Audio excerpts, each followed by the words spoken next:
জনগণের কল্যাণে জনগণের আইন জনগণের জন্য, এটা কোশ্চিন কালেও সঠিক হবে না। কারণ আমি ক্ষমতায় গেলে আমি আমার আদর্শ এবং আমার মাযহাব মাসলাকের লোকদেরকে সুযোগ সুবিধা দিব, আবার উনি ক্ষমতায় গেলে উনি উনার আদর্শ উনার মাযহাব মাসলাকের লোকদেরকে কি দিবে? সুযোগ সুবিধা দিবে। ইনসাফ প্রতিষ্ঠা হওয়ার কোনো সুযোগ নাই। কখনো ইন্ডিয়ার গোলাম, কখনো আমেরিকার গোলাম, মুনিব পরিবর্তন হবে, গোলাম একই রয়ে যাবে। সেই পেপাল সেই মাথা, ঘুরে ফিরে বাস পাতা। আগে ইন্ডিয়ার গোলাম ছিল, এখন কার গোলাম আছে? নাইলে এখন সব দল বলে না কেন আমরা ট্রান্সজেন্ডার বাদ চাই না, আমরা এই দেশে কোন পতিতাকে শ্রমিক স্বীকৃতি দেওয়াকে চাই না, আমরা এই দেশে কোন গানের শিক্ষক স্কুলে চাই না। অমুসলিমরা যদি এতই গানের পাগল হয়, তারা হলো মাত্র 10 থেকে 15%। তারা তাদের ঘরের ভিতরে বাড়ির ভিতরে গান শিখা কামগো সমস্যা নেই, কথা কয় না। তাদের মঞ্জিলে তো এমনিই 12 মাসে 13টা গানের মজলিস হয়, তাদের জন্য আবার গানের মাস্টার রাখতে বলি। এটা মুসলমানদেরকে ধ্বংস করার এক সুদূর প্রসারী ষড়যন্ত্র। তাহলে আজকে কেন এই ব্যাপারে চুপ থাকবে? বিভিন্ন দলেরা শুধু এক দল বলবে, 2 দল বলবে, অন্যরা বলবে না। গণতন্ত্র দিয়ে ইসলাম প্রতিষ্ঠা সম্ভব না। গণতন্ত্র প্রতিষ্ঠা হয়েছে ইসলামকে ধ্বংস করার জন্য। আপনারা ভালো করে বুঝবেন, পৃথিবীর ইতিহাসে 1200 বছর মুসলমানরা খেলাফা হাদিন নবুয়তের আদলে খেলাফা প্রতিষ্ঠা করেছে, গণতন্ত্র দিয়ে নয়। সেটা কোরআনকে একমাত্র সংবিধান বানিয়ে গত 100 বছরে না মাত্র এই পৃথিবীতে গণতন্ত্রের অনুশীলন শুরু হয়েছে। আফসোস, আফসোস, আফসোস তর আফসোস, আফসোসের পরে আফসোস। 1200 বছরের আকাবির আসলাফ মুরব্বীদেরকে ভুলে গিয়ে আমরা গত 100 বছরের গণতন্ত্র যারা করছে তাদেরকেই একমাত্র মুরব্বী বানাইছি, আদর্শ বানাইছি। এটাও আমাদের পরাজয়ের, আমাদের গোলামির আরেকটা কারণ। 1200 বছর ইতিহাস বললেন কেন? পৃথিবীর ইতিহাসে তো আমাদের 1200 বছর খেলাফত ছিল। আমরা আফ্রিকা শাসন করেছি, আমরা ইউরোপ শাসন করেছি, আমরা এশিয়া শাসন করেছি। আমাদের স্বতন্ত্র সংবিধান ছিল, আমাদের স্বতন্ত্র কালিমার পতাকা ছিল, কালিমার পতাকা ছিল গৌরবের পতাকা। আজকে কালিমার পতাকা হয়েছে লাঞ্ছনার পতাকা। বহির্বিশ্বে ভাবমূর্তি নষ্ট হবে এমন কোন পতাকা নিয়ে আসবেন না যে সম্মেলনে, মহাসম্মেলনে। মাসপর গাদায় কয় 3 মুসলমান ইসলামী দলের মিছিলের মধ্যে, বিক্ষোভ মিছিলের মধ্যে 3 মুসলমান কালিমার পতাকা নিয়ে গেছে, তো পুলিশকে ধরাই দিয়েছে, বলছে এই 3 জন কালিমার পতাকা নিয়ে আসছে, এরা আমাদের লোক না। নাউযুবিল্লাহি মিন যালিক। কত বড় ভয়ঙ্কর, কত বড় পরাজয় হইলে, কত বড় পরাজিত মানসিকতা নিজের ভিতরে বদ্ধপরিকর হলে এটা সম্ভব। কালিমার পতাকা বহনকারীকে বলতেছে সে আমাদের লোক না। নিঃসন্দেহে এই বিপর্যয়ের প্রধান অন্যতম কারণ গণতন্ত্র। কারণ গণতন্ত্র শিখেছে জাতীয়তাবাদ।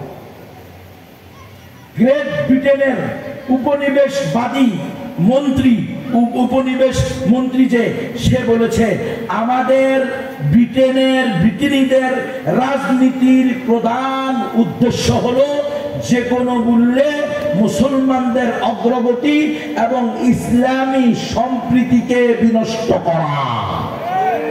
যে কোনো মূল্যে ইসলামের অগ্রগতি, মুসলমানদের সম্প্রীতি, ইসলাম ভিত্তিক ভ্রাতৃত্ববোধ, ঈমান ভিত্তিক ভ্রাতৃত্ববোধ, এটাকে নষ্ট করে দিতে হবে। কোনোভাবে মুসলমানদেরকে সামনে বাড়তে দেওয়া যাবে না। আমাদের সব সময়ে সর্ব অবস্থায় এটাই আমাদের প্রধান মাকসাদ, উদ্দেশ্য। এই গণতন্ত্রের প্রধান উদ্দেশ্য মুসলমানদেরকে ঐক্যবদ্ধ হতে দেওয়া যাবে না। দেখেন না, এখন কেউ জামাতের লগে জোট করে আর কেউ বিএনপির লগে জোট করে, কথা কন না কা? কিন্তু সবাই না বলে ইসলামী দল। খুব মন চাইছিল আমার, আমিও মনে মনে দোয়া করছি, যদিও আমি গণতন্ত্র বিরোধী। আমার মনে মনে চাচ্ছিল আচ্ছা আল্লাহ দেখ আমাদের ইসলামী ঘরানার দলগুলো কি হোক, এক হোক, হয়েছে রে এক। কথা বল না কেন? সত্য কথা বলতে ভয় পান না?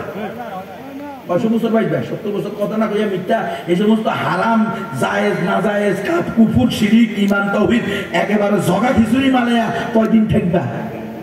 200 বছর হায়াত নিয়েছো নাকি? হায়াত 60 থেকে 70 বছর, গড়ে 60 থেকে 70। এটা রাসূলের হাদিস। ডাক্তারে কি বললো, বিজ্ঞানীরা কি বললো, এটা দেখার দরকার নাই। আমার রাসূলই বলে দিছে এই উম্মতের হায়াত বাইনা 70 ও 60, 60 থেকে 70 বছর। তো তুমি দালালি করলেও 60 থেকে 70 বছর বাঁচবা, আর তুমি বীরের মতো বেঁচে থাকলেও 60 থেকে 70 বছর বাঁচবা, বাড়বেও না কমবেও না। দালালি বাদ দিয়া রাসূলের আদর্শ, লাকাদ কানা লাকুম ফি রাসূলিল্লাহি উসওয়াতুন হাসানাহ আজকে বয়ান করা হইতেছে। কেউ যদি বলে ইসলামে রাজনীতি নাই তাহলে তার ঈমান থাকবে না, পরের তার বলে না এই রাজনীতি তো গণতন্ত্র না। রাসূল সাল্লাল্লাহু আলাইহি ওয়াসাল্লাম কি গণতন্ত্র করছে? মুক্তার কাফের মুশরিক বেঈমানদের থেকে ভোট নিয়ে আনি রাসূল সাল্লাল্লাহু আলাইহি ওয়াসাল্লাম নেতা হইছে। কথা বলেন না কেন আপনারা? হ্যাঁ, আলাইকুম বিসুন্নতি ওয়া সুন্নাতাল খুলাফায়ে রাশিদিন আল মাহদিয়িন। আর তোমাদের উপর তোমাদের জন্য বাধ্যতামূলক হলো আমার সুন্নাত অনুসরণ করা আর আমার খুলাফায়ে রাশিদিনের সুন্নাত অনুসরণ করা। আবু বকর, ওমর, উসমান, আলী রাদিয়াল্লাহু তাআলা আনহুম আজমাইন, ওনারা কি গণতন্ত্রের মাধ্যমে খলিফা হয়েছেন? অথচ আজকে নামদারি ইসলামী দলের নেতারা বলতেছে যে আমরা আমাদের 4 খলিফা গণতন্ত্রের মাধ্যমে। এমনকি সাংবাদিক জিজ্ঞেস করছে ওয়েস্টার্ন ডেমোক্রেসি, পশ্চিমা গণতন্ত্র যেটা প্রচলিত, এটার মাধ্যমে 4 খলিফা হয়েছে। সে বলছে হ্যাঁ, রিয়েলি, এক্স্যাক্টলি, অবশ্যই। ইন্না লিল্লাহি ওয়া ইন্না ইলাইহি রাজিউন। ভাই মুসলমান, সাহাবায়ে কেরাম রাদিয়াল্লাহু তাআলা আনহুমের সেরেতাজ 4 জন খলিফা আবু বকর, ওমর, উসমান, আলী রাদিয়াল্লাহু তাআলা আনহুম আজমাইন। তারা নাকি ইহুদি, খ্রিস্টান, কাফের, মুশরিক, হিন্দু, বৌদ্ধ, চাকমা, ত্রিপুরা, বং, খাসিয়া, কুশাই, খুই, ব্রু, মুরুং, মারমা, পঞ্চমজা, মণিপুরা, সাঁওতাল, গারো, ইহুদি তাদের ভোট নিয়ে বলে এই পশ্চিমা পচা নিকৃষ্ট ডাস্টবিনে ফেলে দেওয়ার উপযুক্ত, ইতিহাসের আস্থা করে নিক্ষিপ্ত হওয়ার উপযুক্ত গণতন্ত্রের মাধ্যমে নাকি বলি বসে। আমরা কি এতই বিকারগ্রস্ত হয়ে গেছি যে আমরা আমাদের সাহাবায়ে কেরামের উপরে এত বড় তুহমত, অপবাদ মেনে নিব? খবরদার, ইসলামী দলের নামে কোরআন হাদিসের এমন কোন অপব্যাখ্যা দিবেন না সেই ব্যাখ্যার কারণে উলামায়ে কেরাম আপনাদের ইসলামী নাম থাকা সত্ত্বেও বলতে বাধ্য হয় কচু পাতার পানি যেমন পানি না, আপনাদের ইসলামী দলের ইসলাম ইসলাম না। কথা পরিষ্কার, একদম পরিষ্কার। ভালো না লাগলে গুলি করে দিবেন, সমস্যা নেই। ভালো না লাগলে গুম করি খুন করিয়া লাগবেন, কোনো সমস্যা নাই। কিন্তু কোরআন সুন্নাহর অপব্যাখ্যা দিবেন আর কিছু না পারি ঘাড়ে কামড় দিয়ে বসবো। আমরা নবীর ওয়ারিস যারা, নাহনুল্লাযীনা বায়াউ মুহাম্মাদান আলাল জিহাদি মা বাকিনা আবাদা। কোরআন সুন্নাহর বিরুদ্ধে অপব্যাখ্যা দিয়ে ইসলামী দলের নাম চালায়া দিবেন, এমন দেউলিয়া মুসলিম জাতি এখনো হয় নাই যে আপনাদের অপব্যাখ্যা, মিথ্যা তাফসীর উম্মত মেনে নিবে, হতে পারে না। ডাক্তার হয়েছেন ডাক্তারি করেন, ইঞ্জিনিয়ার হয়েছেন ইঞ্জিনিয়ারি করেন, ফতুয়া দিতে যাইয়েন না, ফতুয়া দি ভেজাল লাগাইয়েন না। মনে করেন না যে আপনারা শেখ হাসিনার চেয়ে বেশি ক্ষমতাশালী হয়ে গেছে, আর মনে করলে করেন। আমরা তো ইউরোপ আমেরিকা সুপার পাওয়ার কেই গুনি না, আপনাদের এই সমস্ত আঞ্চলিক ক্ষমতার কোনো ভ্যালুই আমাদের কাছে নাই।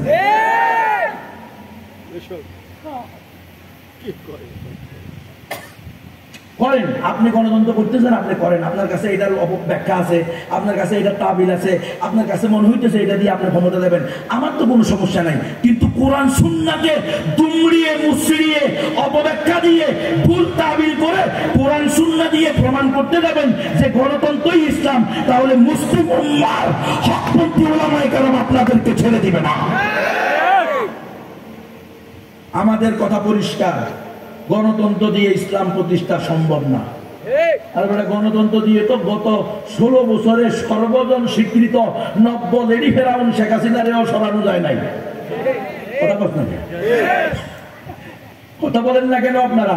গত 16 বছরে 3-3বার নির্বাচন হয় নাই, তো সরানো গেছে শেখ হাসিনারে। এখন কি থেকে করতে গেছেন আপনারা গণতন্ত্র দিয়ে ইসলাম প্রতিষ্ঠা করবেন? পৃথিবীর কোথাও প্রতিষ্ঠা হয়েছে দেখান? তো যেটা পৃথিবীর কোথাও হয় নাই 1 ইঞ্চি মাটিতে 1 মিনিটের জন্য সেটা গণতন্ত্র দিয়ে খেলাফত প্রতিষ্ঠা হবে, এত মিথ্যা কথা মানতে আমরা রাজি নাই। মুসলমান শোনেন, ভালো করে শোনেন, যদি শুনেন যে এই হুজুরের কেরামতিতে সুইয়ের ছিদ্র দিয়া উঠছে, এটা বিশ্বাস করলেও করিয়েন, কারণ কেরামতুল আউলিয়াই হাক্কুন, উলামায়ে হাক্কানি রব্বানির কেরামত এটা কি সত্য, এটা আহলুস সুন্নাহ ওয়াল জামাতের আকীদা। কিন্তু যদি শুনেন গণতন্ত্র দিয়ে ইসলাম প্রতিষ্ঠা হয়েছে, এটা বিশ্বাস করিয়েন। যদি শোনেন জলবায়ু পরিবর্তনের কারণে হিমালয় পর্বত আপনাদের এই যে দরগা পাড়া চলিয়েছে, কি পাড়া রে, দরগা পাড়া না নাজিরপুর, নাজিরপুর চলিয়ে আসছে স্কুলের পাশে, এটা কি স্কুল নেই, হ্যাঁ স্কুলের পাশে চলিয়ে আসছে, এটা বিশ্বাস করলেও করতে পারেন, কারণ জলবায়ু পরিবর্তনে এদিক সেদিক পৃথিবী হলেও হতে পারে, কিন্তু গণতন্ত্র দিয়ে ইসলাম প্রতিষ্ঠা হয়েছে, এটা বিশ্বাস করিনি, কশিন কালেও হবে না। আমি বলে দিলাম, আমি কি বলবো, একদল আওয়ামী লীগের লগে, একদল বিএনপির লগে, একদল জামাতের লগে, একদল জাতীয় পার্টির লগে, আরেক দল কয় আমরা স্বতন্ত্র।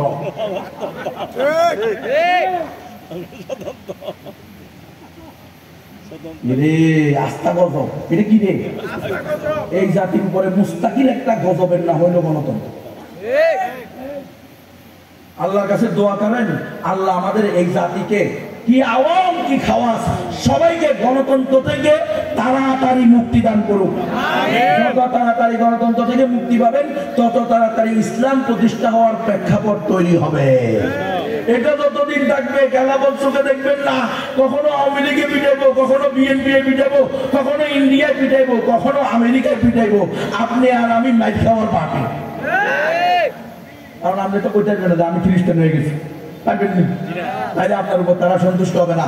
যতই বল আমরা এখন মোরালে, আমরা সংস্কারবাদী, আমরা ওয়েলফেয়ার স্টেট প্রতিষ্ঠা করব, আমরা ক্ষমতায় গেলে নারী পুরুষে ভেদাভেদ থাকবে না, আমরা ক্ষমতায় গেলে ধর্মে ধর্মে ভেদাভেদ থাকবে না, আমরা ক্ষমতায় গেলে নারীদের উপরে পর্দার বাধ্যবাধকতা থাকবে না, যার মন চায় পর্দা করবে, যার মন চায় ল্যাংটা করবে। এই কথা বললেও মুক্তি পাবেন না, কারণ আল্লাহর ঘোষণা ওয়ালান তারদা আনকাল ইয়াহুদ ওয়ালান নাসারা হাত্তা তাত্তাবিয়া মিল্লাতাহুম। ও আমার নবী, আপনি কিছু দালালি করলে, কোরআনের কিছু বিধান মানলে, কিছু না মানলে আপনারা যে ইহুদি খ্রিস্টানরা সন্তুষ্ট হয়ে যাব, বন্ধু হিসেবে গ্রহণ করব, এমনটা ভাবিয়েন না, এমন ভাবার কোনো সুযোগ নাই। এরা আপনার উপরে ততদিন খুশি হবে না যতদিন না আপনি তাদের ধর্ম গ্রহণ করবেন না। বাঁচার কোনো রাস্তা নেই। যদি চাও বাঁচতে, চলে আসো কোরআনে আর হাদিসে, নবীর সিরাত অনুযায়ী জীবন গড়ো। ইসলামে রাজনীতি আছে হুজুর, কিন্তু সেই রাজনীতি কখনো গণতন্ত্র নয়। গণতন্ত্র হলো ইসলাম ধ্বংস করার হাতিয়ার, যেটা দিয়ে ইসলামী খেলাফতকে ধ্বংস করা হয়েছে, সেটা দিয়ে ইসলামী খেলাফত প্রতিষ্ঠা হওয়া সম্ভব না, সম্ভব না, সম্ভব না। স্পষ্ট বলে দিলাম, আমার মায়েরা তো আগে আছে। এনজিওর কথা কি জন্য বলছি, ওনাদের মনের ভিতরে, ওনারা ভিতরে ভিতরে ভুলতেছে, হ্যাঁ আমরা 5,000 টাকা ঋণ পাই, 10,000 টাকা ঋণ পাই, এনজিও অফিসারের সাথে সপ্তাহে সপ্তাহে দেখা করে কি সুন্দর সুন্দর ভাইয়ের সাথে কথা বলতে পারি। হুজুরে ওনাদের বিরুদ্ধে বললো কেন? ও আমার মায়েরা ভালো করে শোনো, ইস্ট ইন্ডিয়া কোম্পানি যখন চলে যায়, রিসার্চ করছে কেন আমরা চলে গেলাম, 3টা কারণ বের করেছে। 1 নম্বর, এই দেশের মায়েরা দিনদার, মুত্তাকি, ফরেজগার, আল্লাহওয়ালি, নামাজি।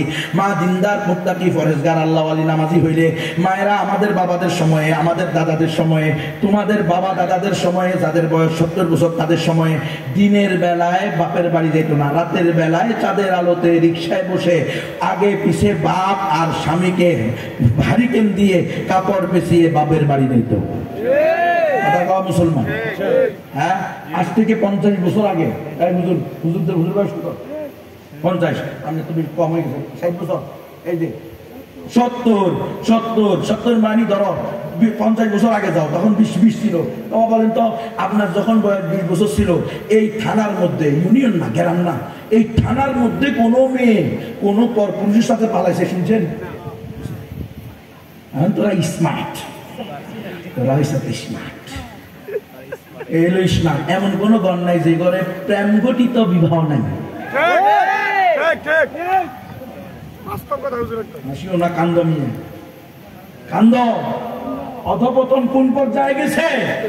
একটা পাকেরা নারী বলতেছে, কুমারী মেয়ে বলতেছে, অমুক ছেলের সাথে বিয়ে না দিলে আমি বিষ খাবো। অমুক মেয়ের সাথে বিয়ে না দিলে আমি বাড়ি থেকে পালাই যাব। কি রে, এটার নাম হলো ডিজিটাল স্মার্ট, এটার নাম হলো তোমাদের ডন মাইন্ড। ডন মাইন্ডের বিষ, ডন মাইন্ডের পরিণতি হলো তোমার মেয়ে হিন্দুর সাথে বিয়ে করে সে মুশরিকা হয়ে গেছে। বাগোয়া লাভ দেখ কথা কম মুসলমান আম করে বুঝাইতে আসো। আমরা এখন খুব বালা আছি, খুব বালা আছো না, ধ্বংস হইছ। ওই মা বোনদের কাছে গিয়ে শোনো, আমার মায়ের, আমার দাদিরা, আমার নানিরা, আমার শাশিরা প্রতি বছর সন্তান নিত 12টা 14টা 16টা বাচ্চা হইতো, কোনো চিন্তা নেই। ওদের কবে নাম 9 জন, ওই গণি করতে হইতেছে কয় ভাই বোন খুশি 9 জন। আমরা কয় ভাই বোন কথা কন জোরে কন, গণেশ গণি করতে হইল। আর তোমাদেরকে জিজ্ঞেস করলে ছেলে মেয়ে কয়জন? হুজুর 1.5 জন, 2.5 জন, 2.5 জন। কিনলে কারণ সিজার, যেটা সিজারে হয়েছে ওটা পূর্ণ না, ওটা অপূর্ণ। আমার মায়েরা বুঝুনি, কে জানে আমার ওয়াজ বুঝতেছে কিনা, তবু হুজুরে কি কয় জানে আর মানে বুঝো না। এই এনজিওরা তোমার দুশ্মন। এই ইউসাইড হসপিটাল করছে, এ আমেরিকান জনগণের পক্ষ থেকে তোমার জন্য হসপিটাল করে, নারী ও শিশুর শিক্ষার চিকিৎসার জন্য ফ্রি চিকিৎসা দেওয়ার জন্য। আরে কত মানবতাবাদী আমেরিকা! তো আমেরিকা যদি এত মানবতাবাদী হয়, গাজার মুসলমানের সেখানকার নারী পুরুষের প্রতি মানবতা কোথায় থাকে? তুই বুঝোস না মা? ওই বোন তুমি বুঝো না? তোমাকে ধোঁকা দিয়ে বোকা বানিয়ে জাতিগত নিধনের ষড়যন্ত্রের নাম হলো তাদের নারী ক্ষমতায়ন, নারী অধিকার, নারী উন্নয়ন।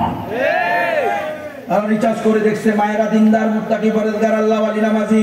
মা দিনদার হইলে তার গর্ভ দিনদার হবে, পবিত্র হবে।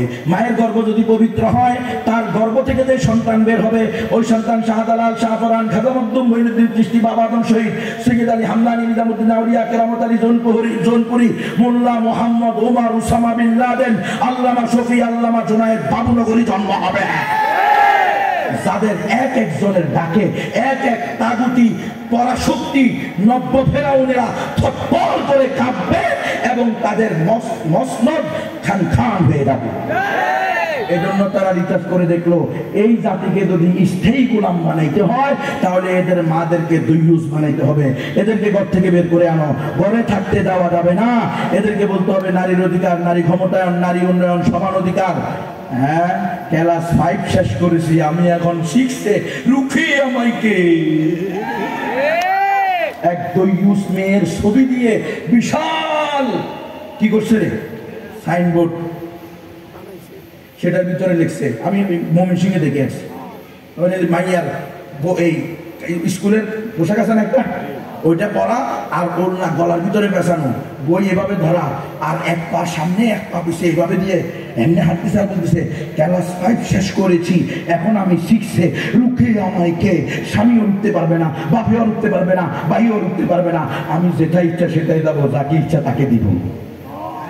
মর্ম বুঝুন, মর্ম লেখছে তো খালি এতটুকু, ক্লাস 5 শেষ করেছি, এখন আমি 6-এ। রুখে আমাইকে আপনি তো মনে করছেন না হিতি ডাক্তার হইব, ইঞ্জিনিয়ার হইব, হিতি আন্তর্জাতিক বেশ্যা হইব।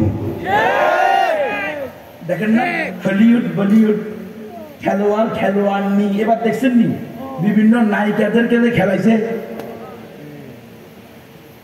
আল্লাহ, আমি জানি না আপনারা আমার কথা কি বুঝতেছেন কিনা। তারা রিচার্জ করে দেখছে, এই জাতিকে স্থায়ী গোলাম বানাইতে হলে তাদের মাদেরকে দইয়ুস বানাইতে হবে। বাস, এদেরকে ঘর থেকে বের করে আনো। সাইনবোর্ড কি দিবা? এই হাজি সাহেব, আমরা আসছি আপনার ছেলের বউদেরকে দইয়ুস বানানোর জন্য, আপনার মেয়েদেরকে দইয়ুস বানানোর জন্য। আমাদের এই সাজেদা ফাউন্ডেশনে আপনার মেয়েদেরকে পাঠাইয়া দেন। এই কথা বললে আপনি তো জুতা দিয়া পিটাইবেন, পিটাইব না রে হাজি সাহেব, তো দূরের কথা, রিক্সাওয়ালা পর্যন্ত সিরা জুতা দিয়ে পিটাইবে। কথা কর না, পিটাইবো কি পিটাইবো না? পাঁচ জুতার মধ্যে ময়লা লাগাই আইনে পিটাইবো। এত বড় সাহস! আমার প্রিয়তমা স্ত্রী, আমার স্ত্রীরে নিয়ে তুই বেশ্যা বানাবি, দইয়ুস বানাবি, তোর অস্তিত্বই এখানে রাখবো না। পিটাবে কি পিটাবে না? এই জন্য এই কথা তো বলা যাবে না। বলবে কি? সাইনবোর্ড কি, লিফলেট কি, হ্যান্ডবিল কি, আউটডোর কি? সেটা হলো নারী উন্নয়ন, নারীর অধিকার, নারী ক্ষমতায়ন, সমান অধিকার। ওই যে ছোটবেলা আপনার করে বুঝেছে, আপনারা তখন ছোট ছিলেন, এই 50-60 বছরের মুরব্বীরা তখন ছোট ছিল, তখন বিভিন্ন স্কুলের মাঠে গিয়ে বিভিন্ন 3 রাস্তার মোড় 4 রাস্তার মোড় 4 স্টলে গিয়ে প্রজেক্টরের মাধ্যমে দেখাইছে একটা মেয়ে 13 থেকে 14 বছর বয়স, সে যাইতেছে তার পিছনে আসল ধরে একটা হাঁটতেছে, একদম পিছনে একটা হাঁটতেছে, আরেকটা তার আসল টেনে ধরে হাঁটতেছে, আরেকটা তার কোলে, আরেকটা তার পেটে। বুঝলেন না মনে? মেয়ের বয়স কত? 13 থেকে 14। এটা দেখা যাচ্ছে আর মেয়েটা জীর্ণ শীর্ণ অসুস্থ অসুস্থ বা সাদা হয়ে গেছে, রক্ত নাই। কথা বুঝছেন? এটা দেখে বলছে এই যে কি বুঝলেন এখানে কি বুঝলেন? মেয়েটার বয়স কত? 14। বাচ্চা কয়টা? 6টা, 3টা বাহিরে, একটা ভিতরে। দেখছেন মেয়েটার জীবন ধ্বংস, শেষ। কি করতে হবে? 18 বছরের আগে বিয়ে দিবেন না। 18 বছর আগে বিয়ে দিলে আপনার মেয়ে নন ম্যাচুরেট। কি রে? নন ম্যাচুরেট। আপনার মেয়ে কি হয় নাই? উপযুক্ত হয় নাই। এই জন্য ক্লাস 5-এর মেয়ের পেটে প্রাইমারি স্কুলের হেডমাস্টারের জারজ সন্তান পাওয়া যায়। নন ম্যাচুরেট মানে বিয়ে দেওয়ার উপযুক্ত না, কিন্তু জাউলামি করার উপযুক্ত। বুঝলি তোমরা? 18 বছর পর্যন্ত শিশু বানাইছে। 18 বছর পর্যন্ত কি শিশু। আর ক্লাস 8-এর মেয়ের পেটে প্রাইভেট মাস্টারের জারজ সন্তান কুমিল্লা জেলার 14 গ্রাম থানায়। অন আছে, ইউটিউবে খুঁজবেন। ফেনী জেলার দাগনভূঞা থানায় ক্লাস 5-এর মেয়ের পেটে প্রাইমারি স্কুলের হেডমাস্টারের জারজ সন্তান। বিয়ে দেওয়ার উপযুক্ত হয় নাই, কিন্তু জানা করার উপযুক্ত। আর আমাদের বাপদেরকে জিজ্ঞেস করেন, আপনি যখন বিয়ে করছেন আমার শাশির বয়স কত ছিল? সর্বোচ্চ 15, আরো নিচে হবে। কত না বলি 13। কি করবো চিন্তা করো, মানে কোনটা বলে আবার জেলে ধরে নিয়ে যায় কিনে। 18 বছরের নিচে বিয়ে করলে ও বিয়ে দিলে বাবা ও স্বামীর 3 মাস জেল, অনাদায়ে 50,000 টাকা ধরিবে না। চাষা কয় এই বয়সে এসে বুঝি 50,000 টাকা দিতাম। বিয়ে করতে পারবো 13 বছরে। ছেলে মেয়ে কয়টা? 4টা। আলহামদুলিল্লাহ। সিজার কয়টা? আমাদের বউ সিজার হয়েছে কয়টা? আপনার না, আমাদের বউ কোনো সিজার নেই। ওই ডিজিটাল, ওই স্মার্ট, এই স্মার্ট ডিজিটাল এগুলো বাদতেন। আগে সিজার হয় নাই, এখনো সিজার হবে না। আগে যে রোগ ছিল এখনো সে রোগ আছে, তার কুদরতে কোনো পরিবর্তন হয় না। যেহেতু আল্লাহ আমার স্ত্রীকে সন্তান দিছে, আমার মেয়েকে সন্তান দিছে, আমার মাকে সন্তান দিছে, আমার বোনকে সন্তান দিছে, বোঝা গেল আমার স্ত্রী, মা, মেয়ে, বোন সন্তান প্রসব করার ক্ষমতা রাখে। তুমি যা পাগল হয়ে গেছো, তুই তো আগে আলতা শুনুন আলতা শুনুন আলতা আলতা আলতা আলতা করতে করতে কবার চল্লি গেছে, কাটিয়ে গেছে। তোমার চল্লি করে হয় বেটা।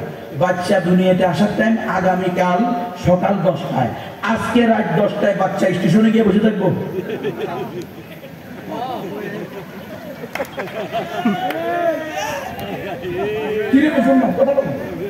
আপনি টিকিট কাটছেন চট্টগ্রাম যাবেন মদনপুর থেকে, আগামীকালকে সকাল 10টা, আজকে 10টা বসে থাকবেন নাকি? এইটা বুঝেন না। ওই বাচ্চা একটা জীবিত পানি 1 বিঘত জায়গার ভিতরে আছে, ও খাইতেইব, শীতইব, ঘুরবো, উল্টিব। যখন তার দুনিয়াতে আসার টাইম হইব, সে পজিশনে চলে আসবে। তোমার কাছে গেল ওখানে গিয়ে কারিগরি করার লেগে, মেশিন দেখাইবার লেগে, এত এত চিন্তা তোমার দরকারটা কি? ও যেমন আমার মাসা ছিলা তো বাড়া বানছে, গরু ছাগল নিয়ে ব্যস্ত ছিল, ঘরের সংসারের কাজ নিয়ে ব্যস্ত ছিল। হঠাৎ করে বেটা উঠছে, 5 মিনিটের জন্য ঘরে গেছে, 10 মিনিটের মাথায় কয় বাচ্চা হয়েছে, নাতি দুনিয়াতে চলে এসছে। ঠিক নয় কি? আর এখন 8 থেকে 50,000 টাকা সুদের উপরে এনে ওই শাশুড়ি আম্মার খাটের নিচে দিয়েছে, বালিশে দিয়েছে, আম্মা 50,000 টাকা দিয়ে গেলাম, আপনার মেয়ে যেন কোনো কষ্ট না হয়, আগে থেকে নিয়ে যাবেন সিধা। তো আল্লাহ কয় আনা ইন্দা জন্মে আব্দি, আমার বান্দা আমার ব্যাপারে যেমন ধারণা করবে আমি তার সাথে তেমন মুআমালা করব। তুমি সুদ করে টাকা এনে রাখছো সিধার করার জন্য, জিন্দেগিতেও তোমার সন্তান নরমালে হবে না। একিন নাই, এলেম নাই, ইবাদত নাই, শুধু ধ্বংস। আর অনেক নারীরা তো স্বেচ্ছায় গিয়ে ডাক্তাররা হয়, হ্যাঁ আমি এই রিস্ক নিতে পারবো না, কাটিয়ালাম তো কাটি তো ভালাই সামাই দুটা বাচ্চা হয়, এরপরে লাইগেশন করে, এরপরে 2 বছর পরে জামাই লাপ্তি মারি ব্যাগ করে দেয়। এবার কি এবার তোমার কে বিয়ে করবো? কারো ঘরের পালার দরকার নাই, তারপরে তার সন্তান দরকার। তোমার মেয়ে কি ফুটির বানাবো নাকি? তুমি বাচ্চা দিতে না পারলে তুমি বুঝো না ব্যাগ কল মহিলা, তুমি সিধা করছো। ধৈর্য ধরো, 12 ঘন্টা 14 ঘন্টা 16 ঘন্টা কষ্ট করো, 20 ঘন্টা কষ্ট করো, 42 ঘন্টা কষ্ট করো। এই জন্যই তো প্রত্যেক প্রসবের সময় প্রসব বেদনা সহ্য করলে একটা করে কবুল হদের সওয়াব। বাচ্চা মারা গেলে বাপ মা দুটাকে জান্নাতে নিয়ে যাবে। কোনোটা মারা না গেলে মা মারা গেলে শাহাদাতের সওয়াব পাবে, বাচ্চা মারা গেলে বাপ মা দুটাকে জান্নাতে নিবে। কোনোটা মারা না গেলে মা প্রত্যেক প্রসব বেদনা সহ্য করার কারণে একটা করে কবুলতের সওয়াব পাবে। হে যুবক নিয়ত করো, হে যুবতীরা নিয়ত করো, প্রয়োজনে মারা যাবো, শাহাদাতের মর্যাদা অর্জন করব, কিন্তু এই দাজ্জালি ফিতনা মুসলিম নিধনের একটা মাধ্যমের নাম সিজার, এই সিজার আমি করব না। নিয়ত করবে না যুবকেরা, বিয়ে করবে এই শর্ত দিয়ে, তোমার বিয়ে করলাম 30টা বাচ্চা নেবো, 10টা বাচ্চা নেবো, 5টা বাচ্চা নেবো, 15টা বাচ্চা নেবো, আল্লাহ যা দেয় তা নেবো, কিন্তু সিজার করবো না। করবি কেন বলতে পারবি না, তোরা তো বিকয় না বিয়ের দিন আগে বিয়ের রাত্রে বিড়াল মারবে, তোরা তো বিয়ের রাত্রে সবাই বিড়াল বনে যায়, বোর কাছে গিয়ে মাছ চায়, ও 15 লাখ টাকা যৌতুক দিচ্ছি, আমি তো দিতে পারবো না, আমারে মাফ করি দেন না। বেলাজা, বেশরম, বেহায়া, বেইজ্জত, তুমি চুরি করো। তোমার কইছি কে 15 লাখ টাকা মোহর না দিতে পারলে মোহর ধরার জন্য? বেহুদা। আল্লাহ বলছে তোমার সাধ্য অনুযায়ী তুমি মোহর ধরো, যেটা দিতে পারবে এটা বলো, যেটা দিতে পারবে না বলে প্রতারণা করে বিয়ে করো, বিয়ে করবো না। যৌতুক কি দেওয়া, যে মোহর কি দেওয়া লাগেনি? মোহর দেওয়া লাগে না? মোহর নারীদের হক না, স্ত্রীর হক না? তো তুমি যদি মোহর না দেওয়ার নিয়তে বিয়ে করো তো তুমি একটা প্রতারক, ধোঁকাবাজ, তোমার বিয়ে হয় নাই। বিয়ে যদি না হয় তো তোমার সন্তান হবে জারজ সন্তান। বুঝো মুসলমান, সিরাতুন নবী সম্মেলন থেকে শিক্ষা নিতে হবে। রাসূল সাল্লাল্লাহু আলাইহি সাল্লাম কোনোদিন সিজদা করেন নাই, সাহাবায়ে কেরাম কোনোদিন সিজদা করেন নাই, আমাদের আকাবির আসলাফরা সিজদা করেন নাই। আমাদের মায়েরা তোমাদেরকে শিক্ষা দিতে হবে সাহাবী মহিলাদের থেকে, সেখান থেকে তোমাদের জীবন গঠন করতে হবে। রাসূলের স্ত্রীদের থেকে তোমাদের জীবন গঠন করতে হবে। এই এনজিওদের কাছে যাওয়া যাবে না, না খেয়ে মারা যাবো তবুও এনজিওদের থেকে একটা টাকা সুদের উপরে নিব না। পারবেন তো ইনশাআল্লাহ? না খেয়ে মারা গেলে জাহান্নামে যাবেন না, কিন্তু সুদ ভিত্তিক লেনদেন করলে জাহান্নামে যাবেন। না খেয়ে মারা গেলে জাহান্নামে যাবেন না, কিন্তু সাজেদা ফাউন্ডেশন থেকে টাকা আনতে গিয়ে পরপুরুষের সাথে হাসি মুখে কথা বললে, তার সাথে ঠাট্টা মশকরা করলে, তাকে নিজের চেহারা দেখাইলে, সুরলিত কণ্ঠ শোনাইলে, তার পাশে বসলে, সিএনজিতে গা বসলে জাহান্নামে যাইবি। এই মুসলমান পারবেন তো এগুলো থেকে বিরত থাকতে ইনশাআল্লাহ? আমার আলোচনার খোলাসা হলো আমরা সর্বক্ষেত্রে রাসূলকেই আদর্শ হিসেবে গ্রহণ করব।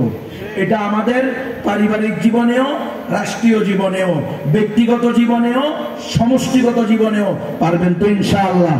আল্লাহ তাআলা আমাকে সহ আমাদের সকলকে পরিপূর্ণভাবে রাসূলুল্লাহ সাল্লাল্লাহু আলাইহি ওয়াসাল্লামকে আদর্শ হিসেবে গ্রহণ করার তৌফিক দান করেন। আমার গাড়ির মধ্যে গুরুত্বপূর্ণ এই বিষয়ে বিভিন্ন বই আছে। ভারতীয় নও-মুসলিমদের ঈমান দীপ্ত সাক্ষাৎকার 3 ভলিউমে একটা সেট একসাথে আছে। আজকে আপনি আর আমি সবচেয়ে একমাত্র সঠিক ধর্ম, সবচেয়ে সঠিক ধর্ম ইসলাম নিয়ে বসে আছি। আমাদের পাশে শত শত হিন্দু ফ্যামিলি আছে, পরিবার আছে, তাদেরকে আমরা দাওয়াত দিচ্ছি না।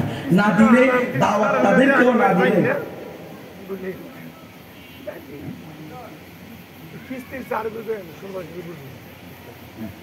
জি আপনারা এই বইগুলো, বিভিন্ন ধরনের বই আছে, এই বইগুলো যাদের তৌফিক আছে আপনারা গাড়ি থেকে নিয়ে নেবেন।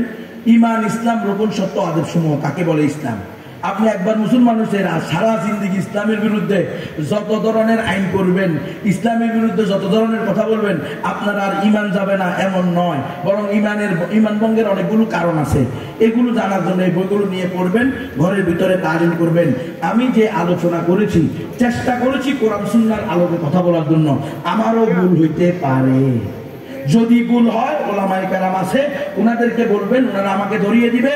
আবার আমি এটা তওবা করব, যদি কোরআন হাদিস ইজমা কিয়াস উসুলে শরীয়ত 4 দলিলের ভিত্তিতে ভুল প্রমাণিত হয়, আমি তওবা করব ইনশাআল্লাহ। আর কথা যদি কোরআন হাদিস ইজমা কিয়াসের ভিত্তিতে সঠিক হয়, ওলামায়ে কেরাম যদি বলে সঠিক, তাহলে কে অসন্তুষ্ট হইলো আর কে সন্তুষ্ট হইলো এটা দেখার কোনো সুযোগ নাই। কথা বুঝতেছেন আপনারা? আমার আচরণে, আমার বডি ল্যাঙ্গুয়েজে আপনারা যদি কোনো প্রকার কষ্ট পেয়ে থাকেন, আন্তরিকভাবে ক্ষমা চাই। আমি আপনাদের সাথে আমার আব্বার কোনো ঝগড়া নাই। আমার